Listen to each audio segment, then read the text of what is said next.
Umbara was never a kind planet. The air was toxic, the terrain was treacherous, and the Umbarans fought with technology that made every advance feel like a funeral march. But none of that was what made Umbara the place where everything broke. What broke it was a Jedi. General Pong Krell was everything a Jedi Master was supposed to be: tall, commanding, legendary in battle. When he took command of the 501st Legion on Umbara, in Anakin Skywalker's absence, the clones had no reason to question him. He was a Jedi. They followed orders. But Krell had already turned. He was feeding intelligence to the Separatists, engineering failures, and sacrificing clone lives deliberately, not out of incompetence, but out of cold, calculated intent. He wanted the Republic to lose the battle. He wanted the bodies to pile up, and they did. In this alternate timeline, Ahsoka Tano arrived on Umbara just as Krell's plan was reaching its most brutal phase. She came under Anakin Skywalker's orders, a field assessment, meant to be routine. What she found was anything but. The 501st had suffered staggering losses. Men she knew by name, soldiers she had trained beside and fought next to, were dead because their own general had sent them into traps. Captain Rex met her at the edge of the forward camp, his armor scorched and his voice hollow. He told her what had been happening. Not as a complaint. Rex didn't complain. He told her as a report. Facts, numbers, decisions Krell had made that no general with any intention of winning would ever make. Ahsoka listened to every word. And then, she went and found Krell herself. The confrontation was short. Krell didn't deny anything, he practically sneered. He told her the war was already decided, that the Republic was a dying institution, that the clones' lives were meaningless in the grand design. She had him arrested by what remained of the 501st that same hour. But what she found in Krell's private command terminal that night changed everything in ways she never could have prepared for. Ahsoka hadn't planned to search Krell's files. She was looking for battle data, troop movements, separatist positions, anything that could help what remained of the 501st hold their ground until reinforcements arrived. Instead, she found something else entirely. Buried in an encrypted subfolder, beneath layers of command codes she had to work through one by one, was a document she didn't recognize at first. Medical data. Neurological scans of clone troopers, dozens of them, possibly hundreds. And embedded in each scan, marked in clinical language that made it seem almost routine, was a notation about a device. A chip, implanted in the brain of every single clone. She read the file 3 times.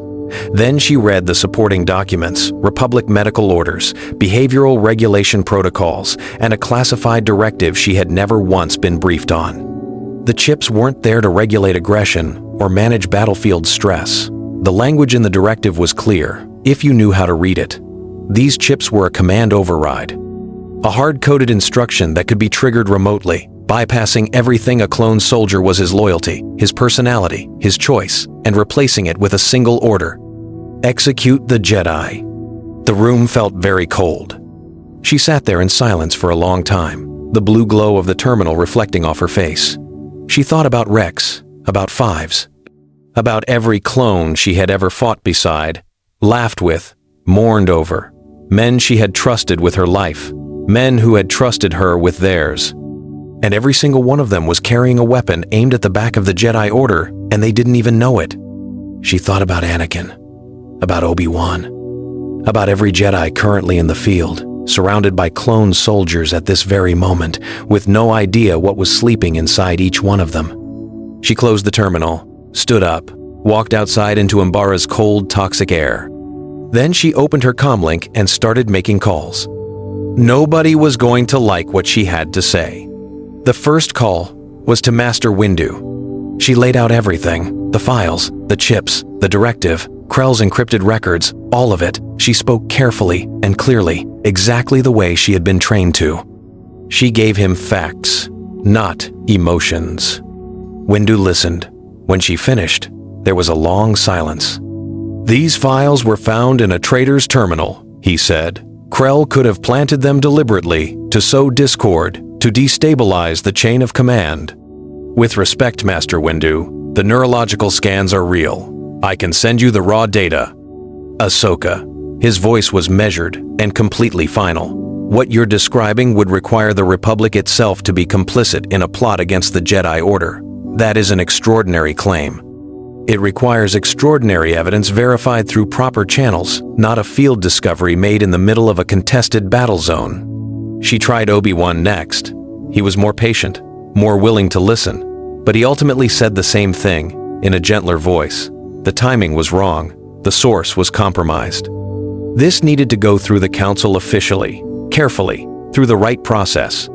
She tried to reach Anakin. He was deep in a mission on the far side of the Outer Rim, and the communication window was narrow.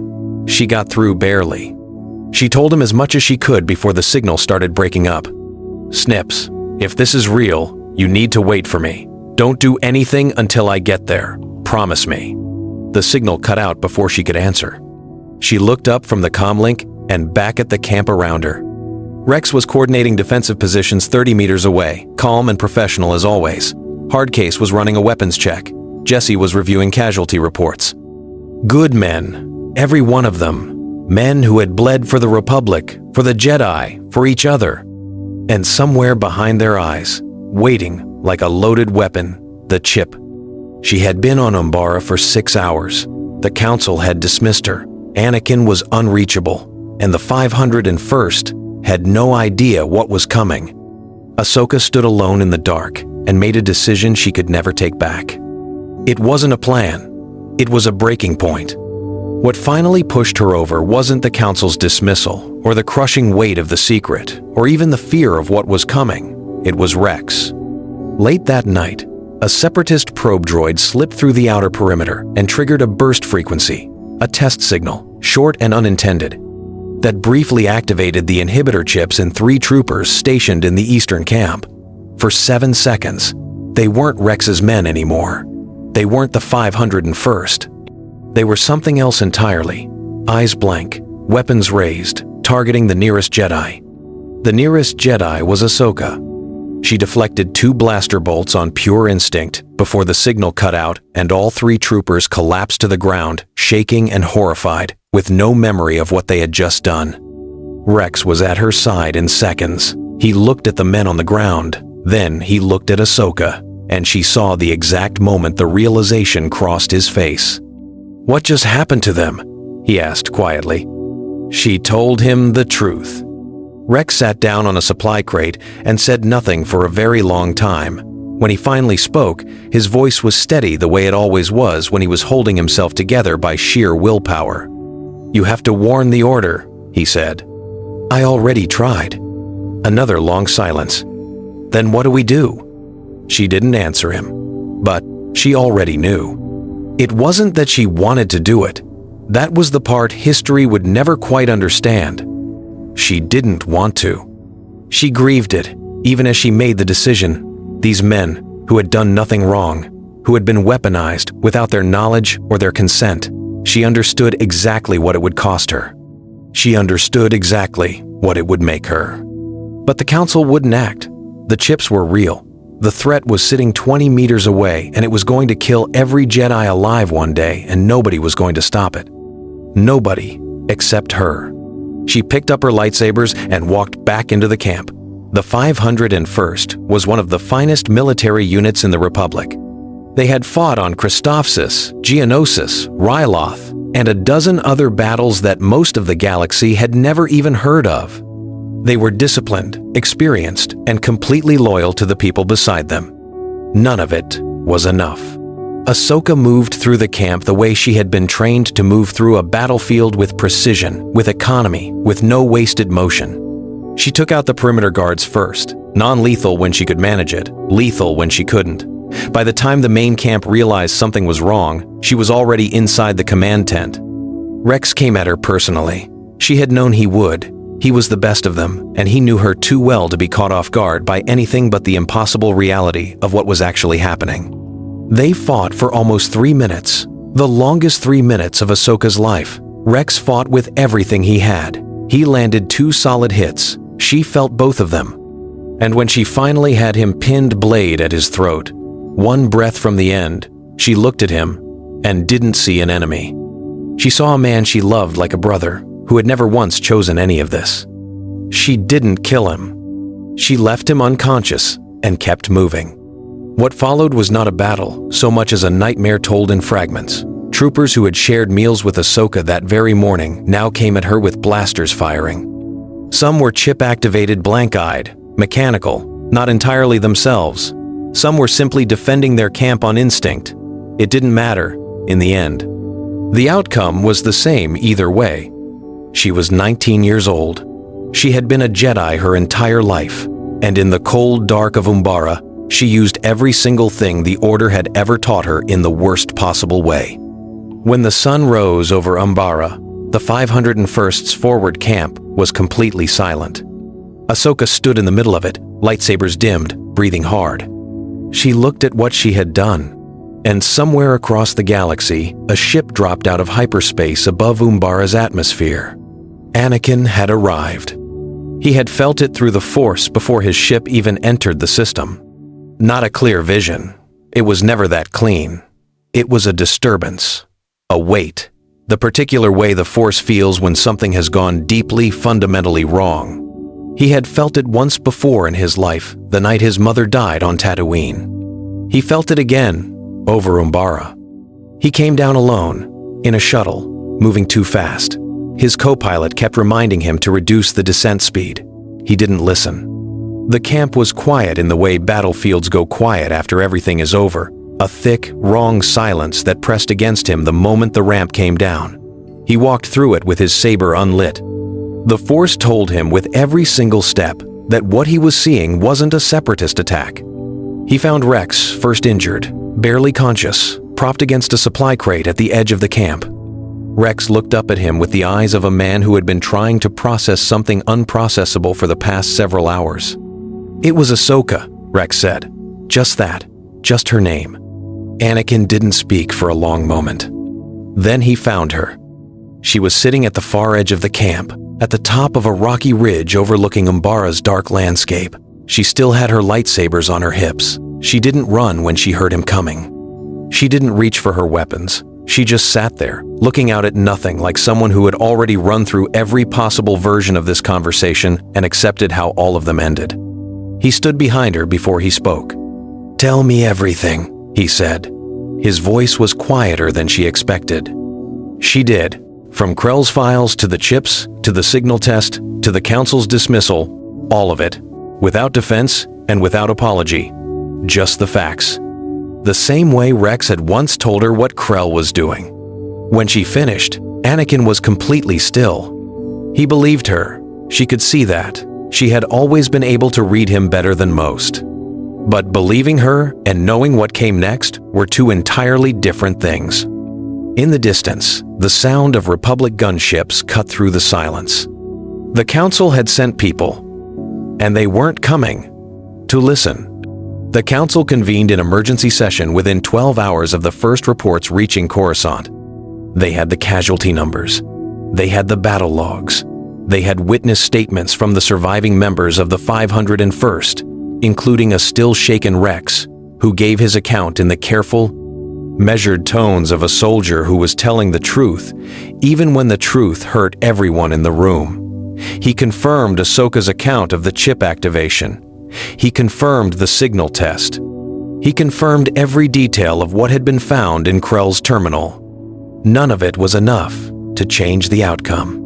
The Jedi Order was an institution, and institutions, when threatened from the inside, don't always respond with wisdom. Sometimes, they respond with control.